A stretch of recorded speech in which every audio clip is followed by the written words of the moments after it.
நாகாலாந்து ஆளுநர் இல கணேசன் காலமானார். அவருக்கு வயது 80. உடல்நலக்குறைவால் சென்னையில் உள்ள தனியார் மருத்துவமனையில் அனுமதிக்கப்பட்ட நிலையில் உயிர் பிரிந்தது. கடந்த 8ஆம் தேதி திடீரென்று மயக்கமடைந்து கீழே விழுந்ததில் இல கணேசனுக்கு தலையில் பலத்த காயம் ஏற்பட்டது. உயிருக்கு ஆபத்தான நிலையில் சென்னை கிரீன் சாலை அப்பல்லோ மருத்துவமனையில் இல கணேசன் அனுமதிக்கப்பட்டிருந்தார். இந்நிலையில் நாகாலாந்து ஆளுநர் இல கணேசன் காலமாகியுள்ளார். கூடுதல் விவரங்களை வழங்குகிறார் செய்தியாளர் சரவணன். வணக்கம். விவரம். பாரதிய ஜனதா கட்சியினுடைய மூத்த தலைவரும் நாகாலாந்து ஆளுநருமான இல கணேசன் அவர் சென்னையில மருத்துவமனையில் கடந்த ஒரு வார காலத்திற்கு மேலாக சிகிச்சையில் இருந்தார்.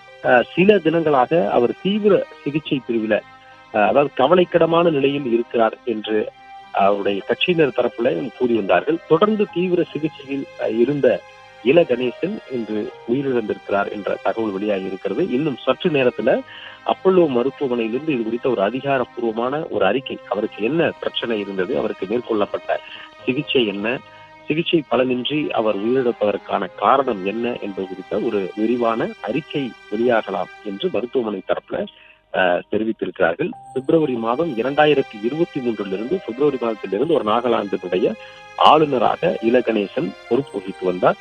அதே போல இதற்கு முன்பு மணிப்பூர் ஆளுநராக 2021 ஆகஸ்ட் மாதத்திலிருந்து 2023 பிப்ரவரி மாதம் வரை, அதாவது நாகாலாந்து ஆளுநராக நியமித்ததற்கு முன்பு 2 ஆண்டுகள் அவர் மணிப்பூர் ஆளுநராகவும் அவர் இருந்து வந்தார். அது மட்டுமில்லாமல் மேற்கு வங்க மாநிலத்தினுடைய பொறுப்பு ஆளுநராகவும் கூடுதல் பொறுப்பாக அவர் ஆளுநர் பொறுப்பையும் மேற்கு வங்கத்துல 2022ஆம் ஆண்டு அவர் வகித்து வந்தார். நாடாளுமன்ற மாநிலங்களவை உறுப்பினர் பதவியில இருந்திருக்கிறார்.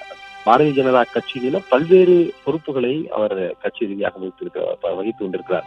1945 தஞ்சை மாவட்டத்தில் பிறந்த இல கணேசன் அவர் பாரதிய ஜனதா கட்சியில ஒரு தமிழ்நாட்டோட ஒரு மூத்த அரசியல்வாதியாக அவர் இருக்கிறார். கட்சியில தேசிய குழுவினுடைய உறுப்பினராக இருந்தவர். அதே போன்று பாரதிய ஜனதா கட்சியினுடைய தமிழ்நாட்டினுடைய மாநில செயலாளராக அவர் நியமிக்கப்பட்டவர்.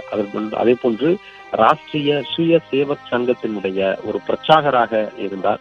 பின்பு கட்சியினுடைய பாஜகவினுடைய தேசிய செயலாளராக இருந்தார். பிறகு கட்சியினுடைய தேசிய துணைத் தலைவராகவும் அவர் இருந்தார். பிறகு தமிழ்நாடு மாநில தலைவராகவும் இருந்திருக்கிறார். பாரதிய ஜனதா கட்சியினுடைய மாநில தலைவராகவும் அவர் இருந்திருக்கிறார். அப்படி பல்வேறு பொறுப்புகளை வகித்து வந்தவர் தற்போது நாகாலாந்து ஆளுநராக இருந்து வரக்கூடிய நிலையில் உடல்நலக் குறைவு தொடர்பாக அவர் சிகிச்சையில் இருந்தார்.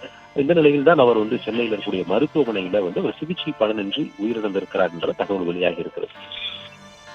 பிளே ஸ்டோர் மற்றும் ஆப் ஸ்டோரில் இருந்து பாலிமர் செயலியை QR கோடு மூலம் பதிவிறக்கம் செய்யுங்கள். செய்திகளை உடனுக்குடன் பெறுங்கள்.